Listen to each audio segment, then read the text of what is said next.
How are you guys doing? Good. Good. I'm good. Well. I like the backdrop in this room. Yes. Nice, right? Yeah, so let me start by saying how much I love the show. Just love this show. I am constantly amazed at how much you guys do on screen and get away with. Like, I'm just blown away by the subject matter. Have you ever had any resistance? Does Netflix ever say to you, no? We have had a very, very, very few moments when Netflix was a little like, ooh, this, I don't know about this. They were fine with us having oral sex with the severed head of Garrison Keillor. Mm-hmm. This was season 1. This was before he got added for Me Too stuff.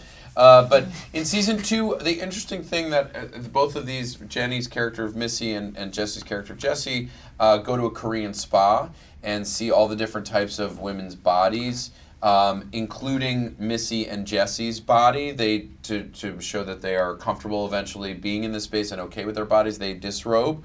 And that's been a very interesting level. Again, Netflix was incredibly good partners in doing it, but I think Jen Flackett and the writer of the episode, Kelly Goluska, were very interested in talking about that these girls could be naked, and that it doesn't, just because a girl is naked, it doesn't make it a sexual thing. And trying to find that line of how you can have that moment but also make it about what's happening in that scene and not about this bigger issue was an interesting thing to navigate. And Netflix was incredible partners in doing so. But we tried to find that line. That's actually specifically what I wanted to talk about with episode 2 of season 2. I've never seen that in any show, trying to deal with this subject matter and showing cartoon characters. Like, I was just very impressed with what you pulled off, and I was just curious what everyone thought.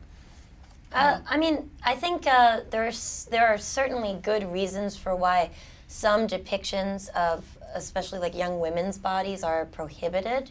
But I also think that it's really important to try your best to change the dialogue around our bodies. And it's scary to be kind of like, I would say, like a pioneer in that imagery, because there are like people who are unwell who may look at those images and be like, and those are bad people. But in general, changing the conversation and using the images in different ways, I think is really kind of fundamental to like tearing down an old way of looking at women. And Completely. I think it's important also for young women to see, I remember being that age in 12 and 13 going through puberty and your body's changing, and I was very uncomfortable, but there are times when you're naked and you're looking at your own body and like you're processing your feelings about it, and you are not sexualizing yourself in that moment.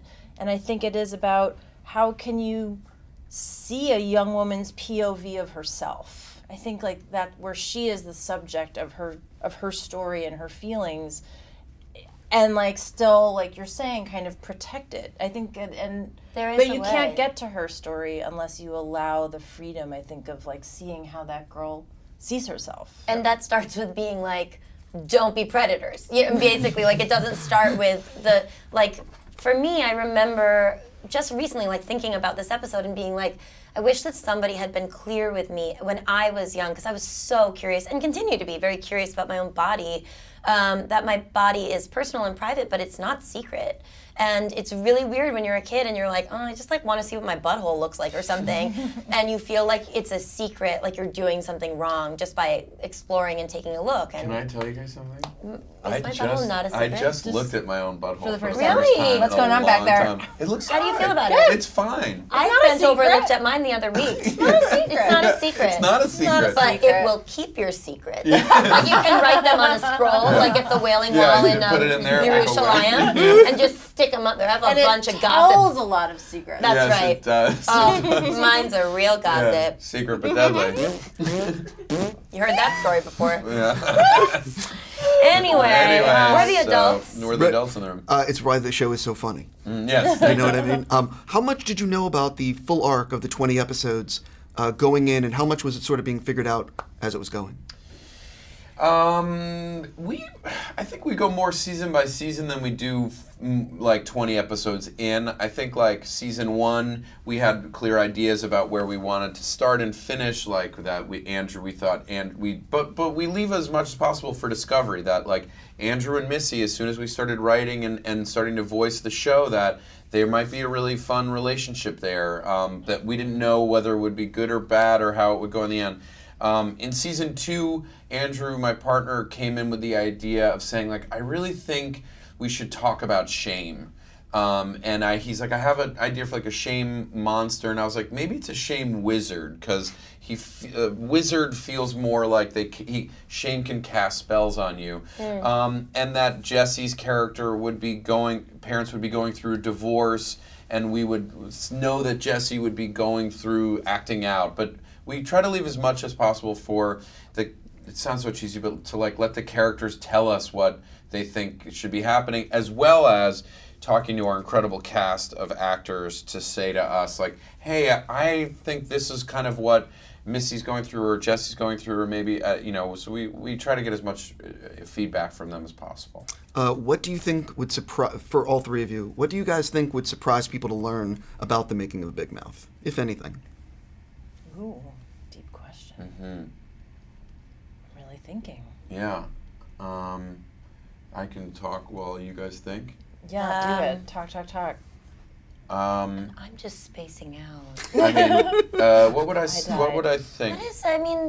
It's all. I think the one thing is like we do it sometimes in pieces. Mm-hmm. You know, like we want to try to be all in the same room, but for as coherent as it is, and as much as like I feel like the community of children characters are so close to each other, like we do have to record in pieces. We all have crazy schedules. Yes. I mean, is that surprising? I think it's kind of surprising. Well, I think when you watch the final cut, it never feels that way. No, I think there's a looseness to. We were, wanting to keep a looseness to the feeling of when everyone's talking to each other, and sometimes we get people in the room together as much as we can, but it doesn't always happen.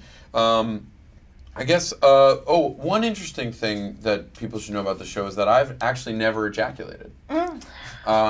Congratulations. So that might be, I don't know if that's interesting to the Decider audience. Can it be shocking and not interesting?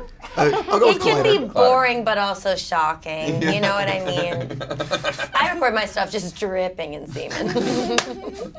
Head to toe. I will say, one thing that has been surprising to me doing it, because I was thinking about you talking about the singing and how having to sing is.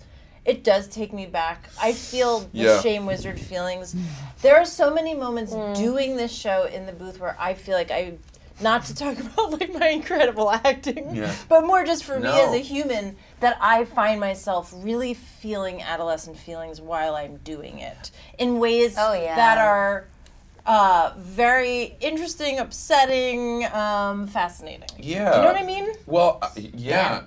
I mean, both of your performances are like, the show I think is, we want to make the funniest show we can, but I think because we're talking about puberty, to do it proper service, it's like, it has to be as emotionally driven as possible.